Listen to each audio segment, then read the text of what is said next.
I'm Claire, and this is Whispers in the Dark.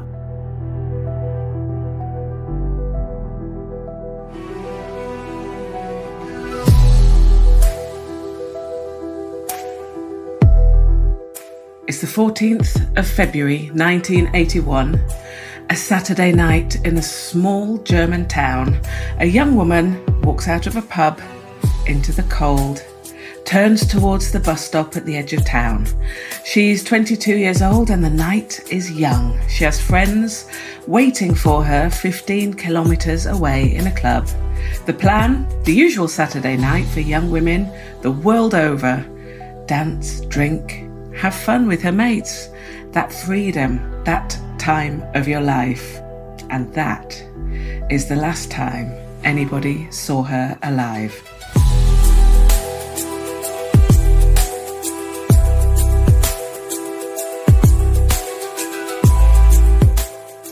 Today is for Doris. Germany, 1981, the small town of Freiburg, 5,000 people, give or take, sitting at the edge of the Harz Mountains in the Lower Saxony area of Germany. If you wanted to find it on a map, you'd travel roughly 80 kilometres southeast of Hanover, the state capital, a proper city of 500,000 people. And watch the landscape change as you go. The flat northern lowlands give way to something older and quieter. The towns get smaller and the roads get narrower. The distance between one place and the next starts to feel like something. Freiburg is a working town. Agricultural land on its edges and the Oker River running through it.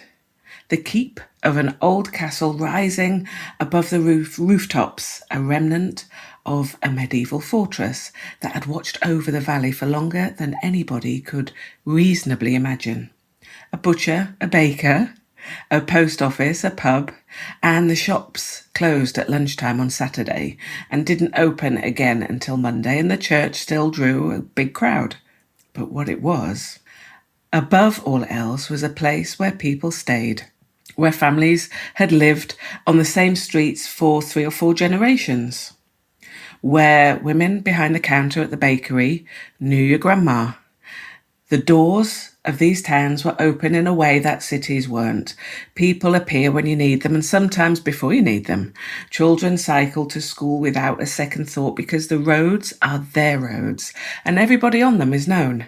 In summer, there are fests, long tables in the open air, grilled meat, music that goes on way too late, and people who've known each other their whole lives.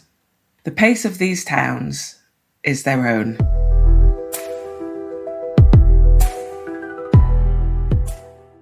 It doesn't change much, regardless of what's happening in the wider world. I live in a small German town, so I know what it feels like.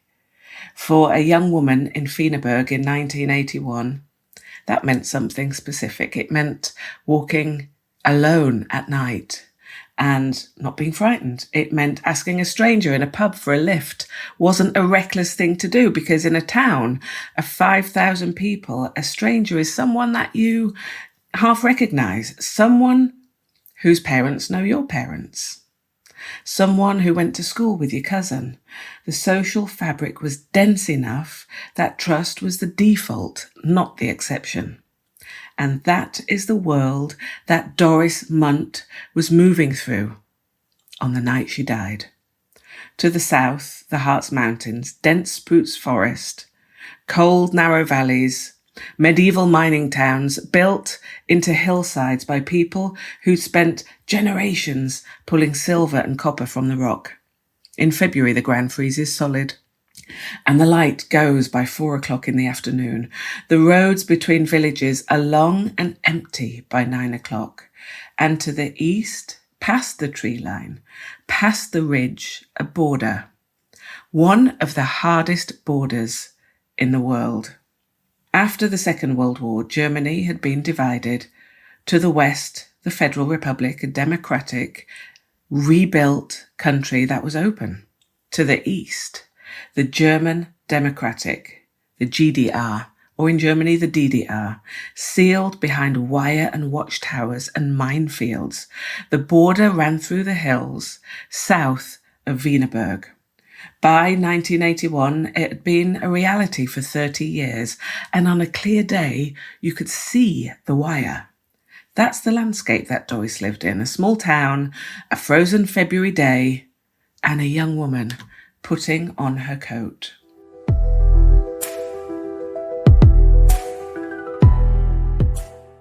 I remember 1981. It feels kind of nostalgic, and people lived, in my opinion, a more simple and real life. There were no mobile phones, no internet, no email. If you were running late, there was no way to say so. If your friends didn't show up, you waited. You weren't worried. There was also, obviously, no phones to scroll through TikTok to kill time. You just waited with your thoughts and your imagination and your peace, actually. Music at the time was Phil Collins, The Air Tonight, and Ultravox. ABBA was everywhere. It was also around the time when John Lennon was shot. Everybody remembers where they were then. Perms were big. Backcombing was big. Walkmans were new and remarkable. Clothes were completely unique. High-waisted jeans, blouses with a collar-popped oversized jumper and heeled boots slouched down. That was Doris. She was 22. She lived with her parents in Wienerberg. Family home, the ordinary arrangement of a young woman in a small German town in 1981. She'd worked at a clothing factory in the nearby town of Bad Harzburg for only a couple of weeks. Her role there was a machine setter. She wasn't a machinist on the production line. She was the person who sets up and calibrates the equipment before the production begins. It was skilled work. It required precision and technical knowledge. She was new at the job, but she'd already made herself known.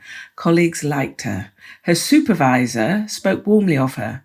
In a matter of weeks, she'd become somebody people were glad to see. Outside of work, there were her family, her friends, and on a Saturday night, the Ricardo. The Ricardo was a disco in Goslar, and for young people spread across the towns and villages around the Harz in the early 80s, it was the place to be. The end of the week, the reason to get dressed up, and Doris was a regular. She had friends there who looked for her when she walked in, people who expected to see her.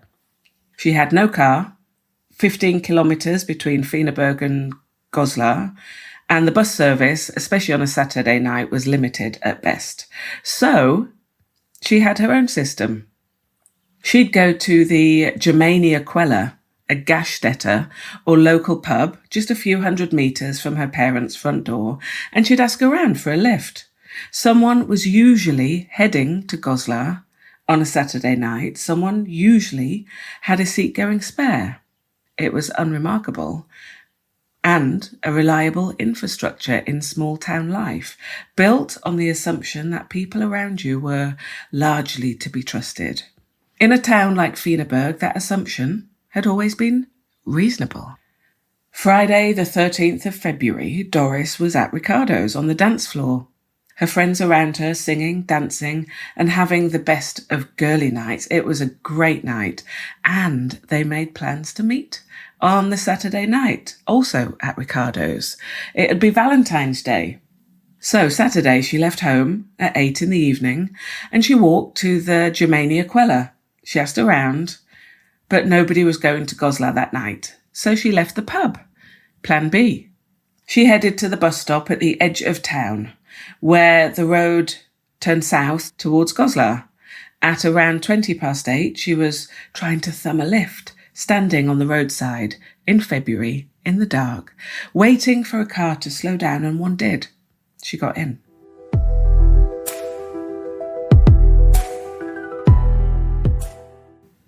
At the Ricardo in Goslar, her friends waited. She didn't come. She also never made it home that night, or any other night.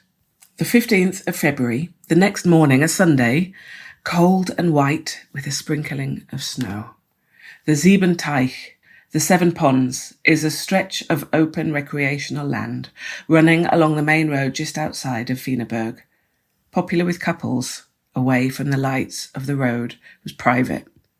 In February it was frozen. The meadows and fields glowed faintly reddish in the light of the rising sun. A hunter was out early, moving through the snow with his dog along a narrow field track. He saw something in the snow ahead of him. At first, he thought it was a large object, something someone had tipped or left behind. And as he moved closer, there she was, lying on her back, in a shallow hollow in the frozen ground. A thin layer of snow had settled over her through the night, her face visible. She was young, she was very still, and she was obviously dead.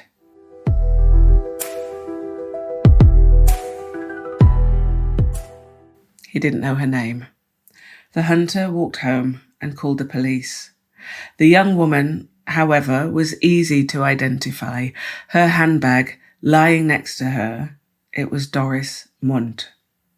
She was lying on her back. Her bra had been pushed up and her trousers were open. The scene was immediately treated as a sexual assault as well as murder. 20 meters from where her body lay, they found a patch of blood-soaked ground, roughly the size of a dinner plate, dark against the white snow. In a radius of around 6 meters beyond it, blood splatter, clearly visible against the snow. And in the frozen earth, above the blood, a trampled area, footprints, a physical record of a struggle. And further along the track, pressed into the mud, one of her shoes. She'd lost it, fighting for her life. Her body had been moved after death, carried or dragged 20 meters to the hollow where the hunter had found her.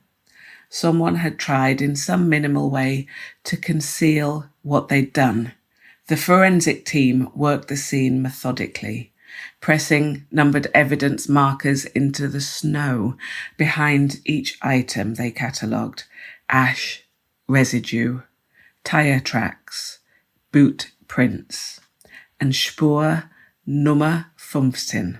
Evidence item number 15, a half-smoked cigarette lying in the snow at the edge of the field track, the remnant of a burnt tobacco still clinging to the scorched filter. The post-mortem confirmed what the scene had already suggested. The injuries to Doris were catastrophic. She'd been slammed repeatedly, head first, into the frozen ground. Her skull was shattered. Around her neck, extensive hemorrhaging consistent with strangulation. The pathologist's assessment was that her attacker had knelt on her body as she struggled, using his full weight to hold her down and break her resistance. She hadn't died quickly, and she had fought. The Mort Commission out of Goslar opened the investigation that same morning. The small town reeled, the safeness of their existence shattered in one Valentine's night. That's the point of a small town community, that you look after your own. People are safe. The bad stuff happens in the big cities, not in these small, cosy communities where everybody knows everybody. Detectives first went to Doris's parents to break the news and to shatter their world.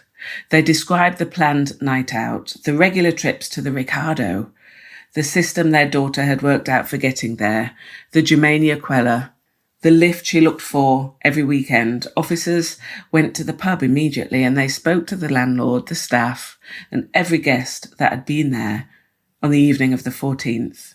The staff and guests remembered Doris. They remembered her asking around for a lift and then heading towards the bus stop. Nobody could offer anything beyond that. A public appeal followed. Police asked anyone who'd seen Doris after she left the pub to come forward. A married couple responded. They'd been driving from Goslar on the evening of the 14th, heading towards Wienerberg along the Bundesstraße, the main road that runs along the Siebenteich. At around 9 o'clock, They'd noticed a car coming towards them at speed from the direction of the recreational area and then turning sharply into a field.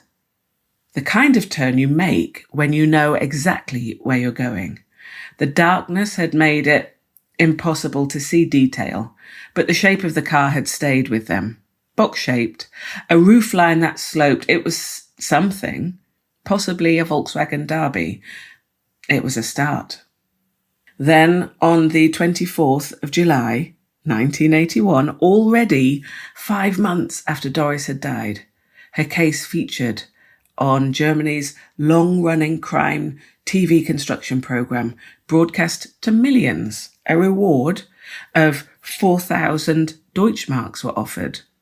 That'd be about £5,000 today. The case was reconstructed on scene.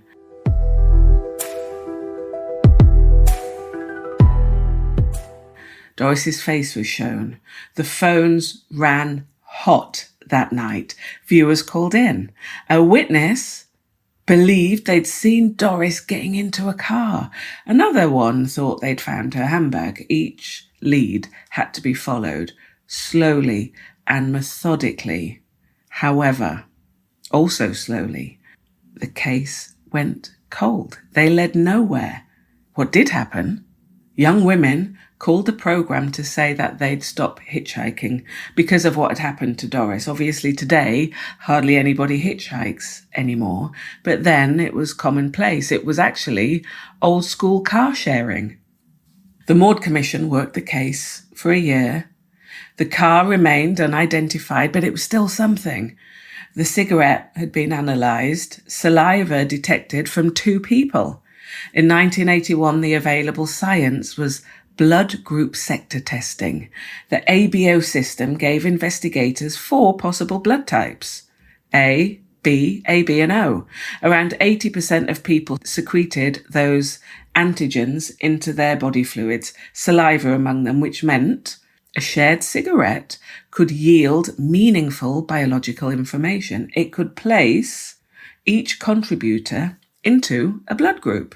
It could, in certain circumstances, rule somebody out, but what it could never do was name anybody. Blood group A carried roughly 43% of the German population, blood group O about 41%, B 11 and AB 5. A match narrowed nothing to a person, it narrowed it to millions. The 2 contributors could be partially distinguished, but the unknown male couldn't be identified from what the laboratory held. Imagine that, though. They'd shared a cigarette. Think about it. That immediately has an implication. Who do you share cigarettes with? Strangers or people you know? DNA profiling, however, was still some way ahead. It was invented in 1984, and it wasn't actually used in a criminal case until 1986 in Leicestershire in the Dawn Ashworth and Linda Mann case. And Germany, shaped by the memory of what its own state had done with genetic data under the Third Reich, moved way more cautiously. German law restricted investigators to using DNA only to confirm biological sex, individual identification from genetic material, the thing already transforming crime in Britain in the mid-80s, wouldn't be available in Germany until the late 90s, 1997 and 1998, when DNA cracked open several serious sexual murder cases. Then it shifted. But in 1981, there was nothing. So the 2 contributors could be partially distinguished. The unknown male couldn't be identified, and the case rolled on. Time rolled on with nothing. For Doris's family, there were no answers, just loss, and the silence where answers should be. A mother, a father, the people who loved her, left to live inside a question that never closed. Who? Why? Where is he now? Because the truth of the case is this: in a town like this, it's almost unbearable to sit with. He was probably local. He knew the road. He knew the area. He may have known her. He may have known them. The man who put his mouth to that cigarette and then handed it to Doris on the last night of her life could be a neighbour, a colleague, someone's father, the man behind the counter, the man at the bar, the man who nodded good morning on the street and asked how you're keeping. In a small town, everybody is someone. And for the people who loved Doris, every face carried a question. Every ordinary face. The years stretched on. 1 became 5. 5 became 10. The world outside of Wienerberg didn't stand still.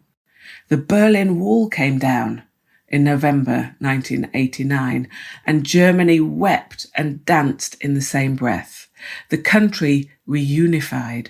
The Soviet Union, the defining threat of the entire post-war era, the shadow that had fallen across the Harz border just kilometres away from where Doris died, collapsed. The Cold War ended, and almost immediately the world found new terrors to replace it. The Gulf War, also a tunnel in Paris in 1997, where the world lost its people's princess. The whole millennial changed. The Spice Girls, Whitney Houston and the Bodyguard, Silence of the Lambs, Leonardo DiCaprio in the Titanic, and then September the 11th, and the axis of fear shifted permanently east. A generation grew up that had never known a divided Germany and had never felt what it meant to live in a country cut in half. In Wienerberg, the years settled into the fabric of a town, the way years do. Ricardo's closed, the Queller closed, the faces aged, young people left, new people came that had never known Doris Mundt, had never seen her face on television, had never called the phone number with something they thought they remembered.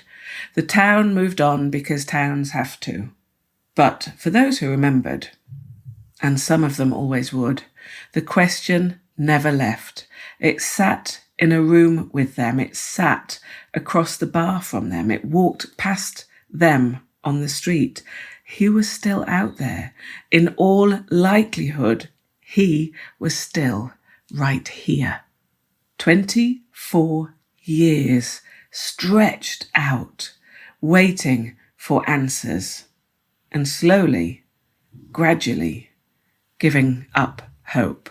In 2005, the files from the murder of Doris Mundt arrived on the desk of Commissioner Ludke of the Mord Commission in Goslar as part of a routine cold case review.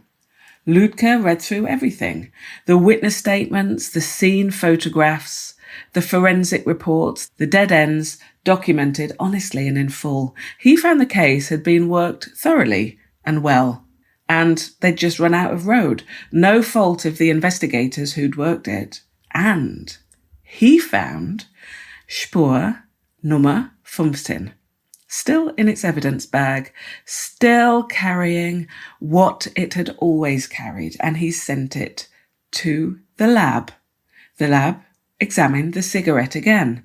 The science had moved on decisively in the last 24 years. This time, the analysts successfully separated the 2 DNA profiles, Doris's and an unknown male contributor, clean, distinct, and workable. For the first time since February 1981, this case was hot, and there was something to run down. The profile went into the National DNA database that held the genetic profiles of thousands of convicted offenders across Germany, and there was a hit.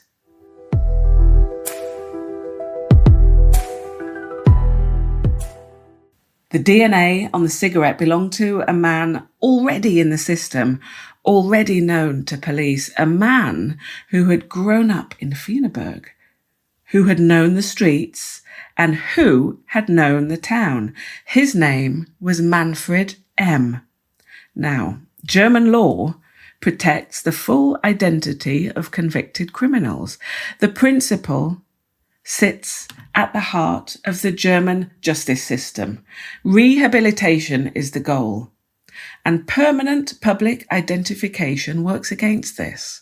A person who served their sentence is entitled to reintegrate into society. Public naming makes this harder, so the state withholds it. The initial stands in the place of a surname. In press, in court records, in everything. It applies regardless of the severity of the crime. Germany holds this position more consistently than almost any other country in the world. Other systems name, shame, and move on. Germany considers the naming itself as a form of punishment outside the sentence they receive, and one the law didn't sanction.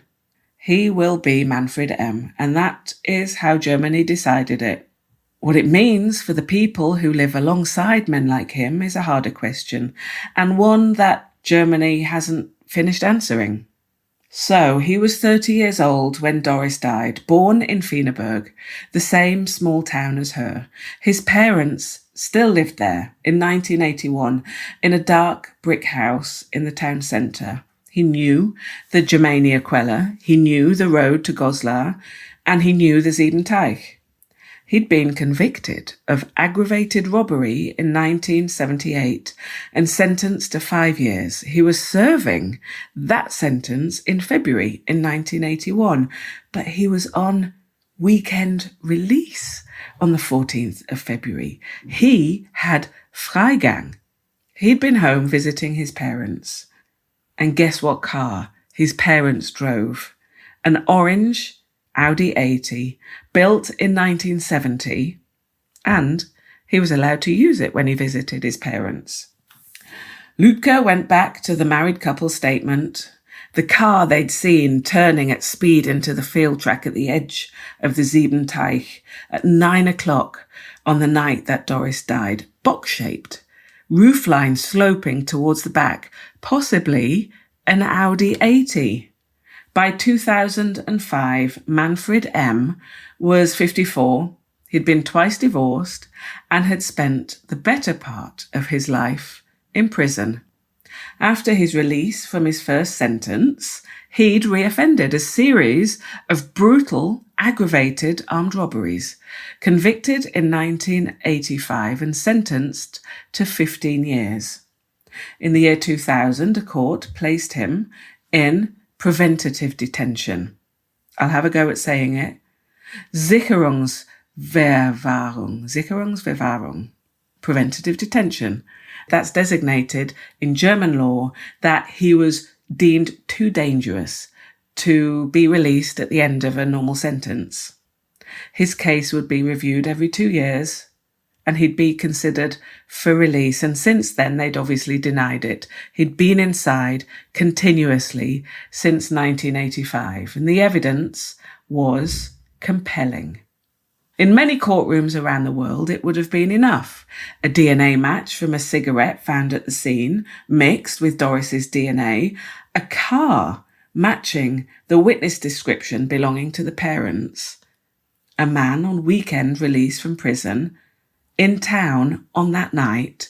In some jurisdictions, a jury wouldn't have taken long to decide. But Germany requires more.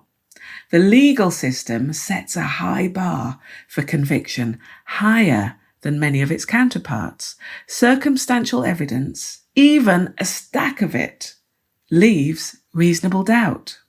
The DNA placed him at the scene.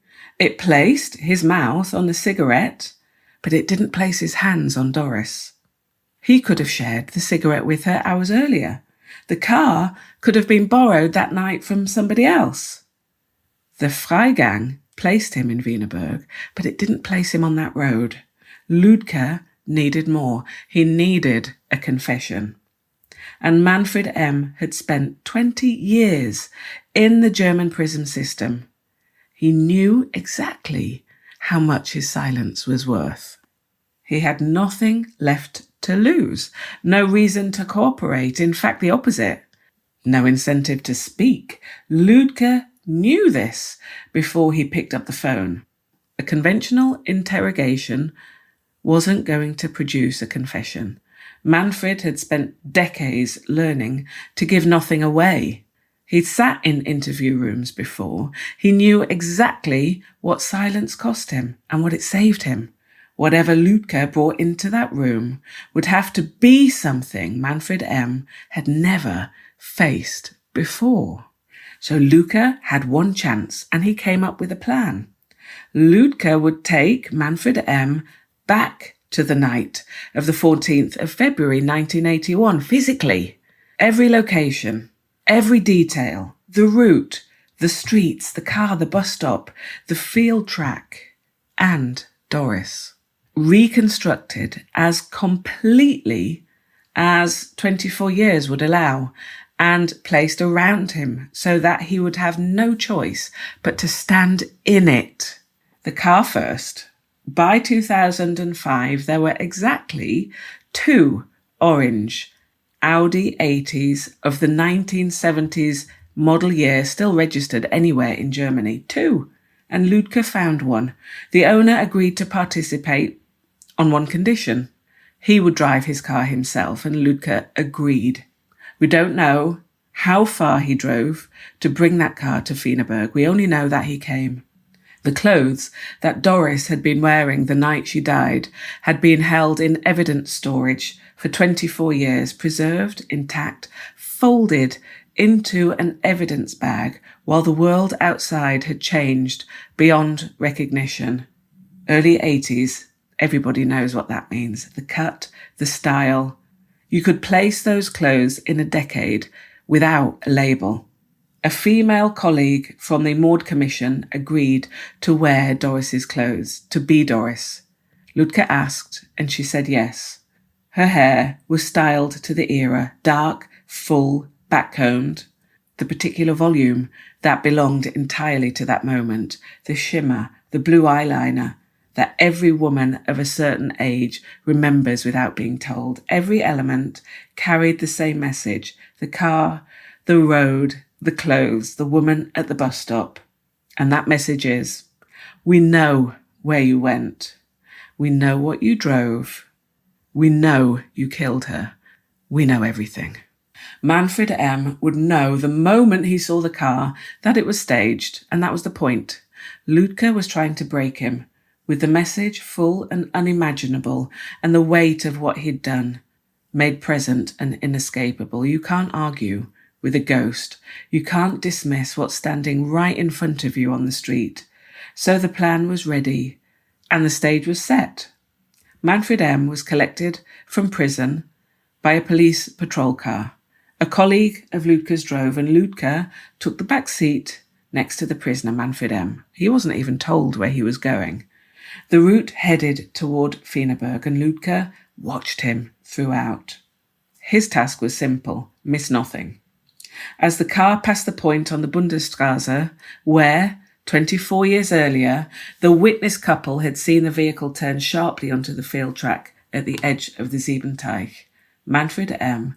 turned his head. A single involuntary movement.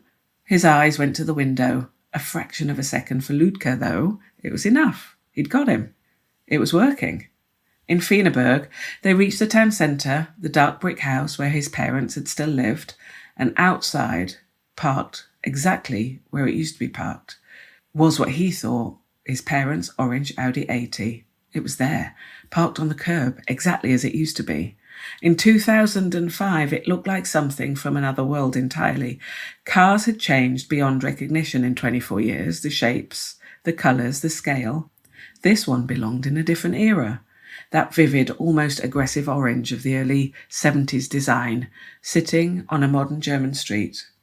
Lütke reached forward and removed the headrest from the passenger seat. He wanted Manfred to have a completely unobstructed view of everything that was about to happen. And through the windshield, Manfred M. watched as the Audi pulled away from the curb and moved off through the streets that he'd grown up in. Patrol car followed him close behind. The convoy moved through Wienerberg towards the Ortsausgang at the bus stop at the edge of town, where the road south towards Goslar begins. The Audi slowed and stopped. There she was, a young woman waiting at the bus stop. She had dark hair, the blue shimmer eyeliner, and the exact clothes that Doris Mundt had been wearing, taken from the evidence bag. She stood at the bus stop the way Doris had stood there, hoping for a lift, expecting a night out. Ricardo's waiting, friends waiting, and she was a police officer. But in that moment, on that road, in that light, she was Doris. She stepped forward, leaned down to the passenger window and exchanged a few words with the driver, opened the door and got in. Lutke's eyes didn't leave Manfred's face. And off they went. The Audi brake lights came on and it turned sharply onto a field track. The patrol car stopped. Lutke got out, walked around the car, opened the door and helped Manfred out. His hands were cuffed and he stumbled. For a fraction of a second, his legs appeared to give way beneath him. He stood at the cold edge of the field outside Wienerberg and said nothing, but Lutke later assessed that the operation had been a success. Manfred's body had answered what his mouth had not. The involuntary turn of his head on the Bundesstraße, the stumble at the field track, the escalating unease written across his face throughout, it spoke, Lutke said in a clear language. Manfred was then taken to the police station in Goslar, where the interrogation room had been prepared. Every wall, floor to ceiling, was covered in photographs from the crime scene. The hollow in the snow, the plate-sized blood splatter, the trampled earth, the shoe in the mud, the evidence marker, one after another, pressed into the white snow. The full documented record of what had been done to Doris on the night of the 14th of February 1981. He sat in that room and he said nothing. Then Lutke placed Spur on the table in front of him and told him what the lab had found. The final full stop. He asked for a lawyer. He consulted and he returned. Now, he admitted he'd spoken to Doris at the bus stop when he'd picked her up, and he said she had agreed to have sex with him. And they'd driven to the Siebenteich together. And then, he said, she changed her mind. They'd had an argument. She'd fallen and he drove back. She was still alive when he left her. 3 days of interviews followed. Largely, Manfred was mostly uncooperative, answering with the practiced economy of a man who'd spent his adult life in and out of custody. But Lutke had one card left. In the weeks before picking Manfred up, he had been in contact with Manfred's mom. He'd informed her carefully in stages of the accusations against her son, and she'd listened. She'd not broken contact, and she agreed when the time came that she'd see him. Lutke later recalled thinking, in a murder case, there are only victims. That mother had already buried her son 30 years ago, alive and in prison. She also needed to see him, and he wanted to do something good for her. The meeting was arranged in a neutral room, not in an interrogation room, not with the walls covered in photographs, somewhere quieter. Lutke was there. On the drive to the prison, his mother had asked Lutke about the state of the investigation. She'd told him that she intended to speak to her son directly and make him tell the truth. In the room, Manfred told his mother exactly the same version he'd told the detectives. The argument, the fall, he'd left her alive. His mom listened, then she stood up and she walked round the table to where he was sitting and told him to tell the truth. She told him she loved him, and if he told the truth, then she would still remain to be his mother. The silence stretched out, and then, like a mom, she slapped him hard across the face and told him to speak. He did. He cried in his mother's arms, and he told the truth about that night.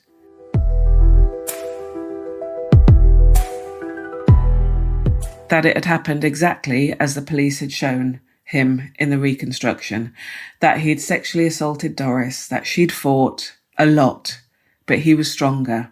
And He was worried that Doris would identify him, so he needed to silence her. He knelt on her and slammed her head repeatedly into the frozen ground. There was a lot of blood, but eventually she was still, and he tried to hide her body. And at the end of the weekend, he returned to prison. That was what Ludka needed, the confession, the final piece to support all of the circumstantial evidence that they'd collected. They could now seek justice for Doris's family so many years later. That's a wrap, right? But Manfred had started talking, and he wasn't stopping any time soon. In the silence of the room, still with his mom present, he spoke of another. 6 weeks before Doris died, on the 7th of January 1981, a young woman was at work at a fashion boutique in Braunschweig. Her name was Andrea Fechner. She was 22 years old, the same age as Doris. She was a manager in the boutique.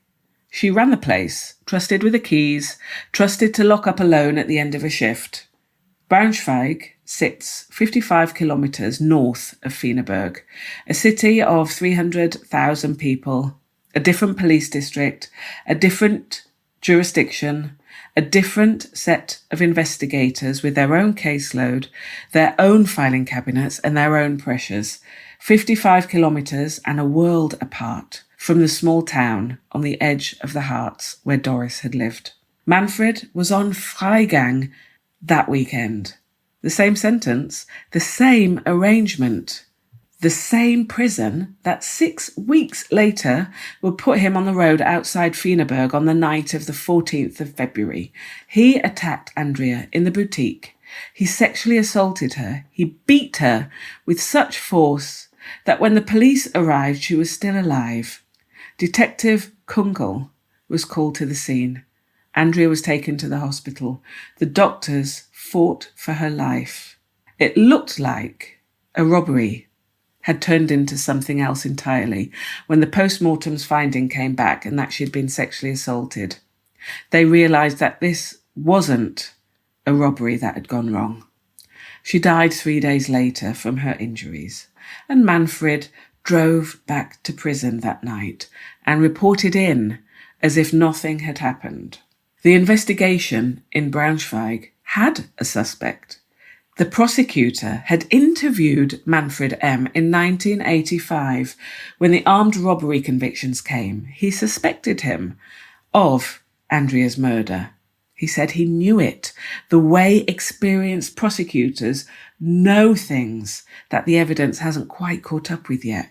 He later said, I was already convinced back then that he was Andrea's killer, but we didn't have enough evidence. So Manfred was convicted of the robberies only and sentenced to 15 years, taken back inside. Andrea's file went back into the filing cabinet in Braunschweig, and the Freigang continued. Even as a suspect in a murder investigation, weekend releases carried on. The same arrangement that had put him on that road in February that night. Doris died, in my opinion, because of a system failure. If it wasn't for Freigang, she might have lived. She might have gone to Ricardo's that night and she would have danced and laughed with her friends. She would have come home, but she would have lived. In that room in Goslar in 2005, in his mother's arms, Manfred gave them Andrea's name. Nobody had asked. Nobody in that room had been looking for those answers. Her case had sat in a filing cabinet in Braunschweig for 24 years under a different jurisdiction, belonging to different investigators who had no particular reason to connect it to a cigarette found in a field outside a village 55 kilometres away. The architecture of silence he had built over the last 24 years came apart in that room in Goslar because a mom walked around a table and refused to let her son keep lying. The sentencing outcome in 2005 isn't a matter of public record. Datenschutz or data protection. The same body of law that protects his surname extends to the details of proceedings against him. What is known is that he was convicted of both murders. What the court deemed beyond that is sealed, given that he'd already been deemed too dangerous for release, given 2 confessed sexual murders, given a pattern of violence stretching back to 1978. The direction of that outcome requires little imagination. He's in prison. But where and what's he doing now? He was 54 years old in 2005, and that makes him now in his mid-70s today. He may still be in custody, I hope so. He may have died. He may, under the terms of Sicherungsverwahrung, still be in prison with no release date. He could have been assessed at some point as no longer a danger to society, and he could have been released. Under German law, that's possible, but it won't be in the public records. And his name remains protected. Now, we know Andrea's name because he confessed it in the room. Doris's name we know because her family spoke of it on the television interview, because people who loved her never stopped saying it. In Germany, the Press Code of Conduct recommends protecting the identities of both the victim and the perpetrator in a criminal case. The intention is for the victim's dignity. For the perpetrators, the intention is rehabilitation. I have used their full names: Doris Mundt and Andrea Fechner. Both women were 22 years old. Both were killed by the same man 6 weeks apart. Well, that man was supposed to be in prison. Their names are known. They're not initials in a filing cabinet. They're not case numbers. They're not footnotes in a story about a man whose name the law still shields. And that feels wrong to me. Also, what about what Ludke did? The physical reconstruction. The stage returned to the scene that night. The psychological weight of the car, the clothes, the woman at the bus stop. It kind of worked, right? In 2005, his approach was unusual enough to be remarkable. In the years that followed, it actually became part of the Mord Commission's practice in Goslar, credited with helping to resolve further cases. Could it happen today? The legal position in Germany is nuanced. Psychological pressures permitted in an investigation. Reconstruction is permitted. What German law prohibits is entrapment, enticing, something the suspect would not otherwise have committed. Coercion, that's also not allowed. Ludke's method actually sits on the right side of the law. He didn't entice anything. He confronted it. The reconstruction was a mirror, not a trap. A defence lawyer today might challenge the involvement of his mom, saying that it might constitute psychological manipulation. But on that night, it worked. Confessions. Now, they're also powerful. But legally and in the criminal justice system, they're also probably the most unreliable form of evidence in existence. False confessions happen. Coerced confessions happen. People confess to things they haven't done for complex and complicated reasons. However, this confession was true. The DNA evidence that preceded it backed it up. The reconstruction preceded it. The confession added details that only the perpetrator would know. But a system that requires more than circumstantial evidence, that demands a higher bar before it will convict, surely is also a system that sometimes lets the guilty walk or gives prisoners way too much freedom. A system that places enormous weight on confession is a system that can be manipulated in both directions, right? Now, Germany has thought harder about these tensions than most, but it hasn't resolved them yet. Nobody has. What it took in the end wasn't a system. It actually wasn't even the reconstruction. It was a mom in her 80s who walked round a table and made her son face what he was. There's something about this case that keeps coming back to my mind. A detective who thought beyond the interrogation room, a civilian who drove a 35-year-old car across Germany because a stranger asked him to, a police officer who put on a dead woman's clothes and stood in the dark at a bus stop. And finally, it took a mom. All of that just to stop a man who should have never been handed the keys to his cell. Every single weekend. The only person here that the law still protects is him. His name is hidden. His surname stays sealed. The 2 women he killed, we know their names. We know their family names. We know the names of everybody who fought for them. But he's still Manfred M. And that sits uncomfortably with me. But also, who cares about him anyway, right? He's a nobody, locked away from society because he can't be human. And the final word goes to Doris's mum, who, when she heard of the DNA match from the cigarette that her daughter shared on the last night of her life, said, "We're all very glad he's been found." After 24 years, that's all she gave the press. And actually, that's enough. 2 young women at the start of their adult lives, in a time where the world seemed somehow more innocent, living in a safe community, just going about their normal lives. Big hair, blue eyeshadow, Phil Collins in the air tonight on the radio, and everything to live for, everything ahead of them. And that's Doris and Andrea's story, and today we remember them. I'm Claire, and this is Whispers in the Dark. Thanks for walking this path with me.